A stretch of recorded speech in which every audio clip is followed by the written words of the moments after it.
শুক্রবার দুপুর 2টা 20 মিনিট রাজধানীর পল্টনের বক্স কালভার্টের সামনে দিয়ে রিকশায় করে যাচ্ছিলেন ইনকিলাব মঞ্চের মুখপাত্র ও ঢাকা ৮ আসনের স্বতন্ত্র মনোনয়ন প্রত্যাশী শরীফ ওসমান হাদী। হঠাৎ মোটরসাইকেলে আসে দুই দুর্বৃত্ত।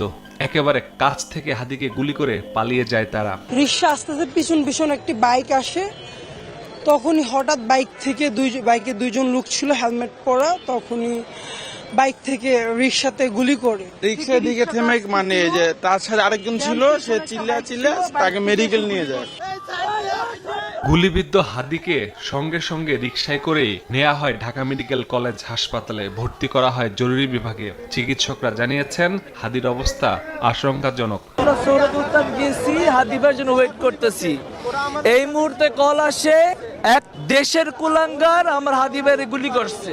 হাদীর গুলিবিদ্ধের খবর পেয়ে হাসপাতালে ছুটে আসেন স্বজনরা, আসেন বিভিন্ন রাজনৈতিক দলের সহযোদ্ধারাও। ঘটনাকে রাজনৈতিক হামলার অভিযোগ তাদের। ডেন্টিস্টের পরামর্শ নাও নতুন কোলগেট অ্যাক্টিভ সল্ট।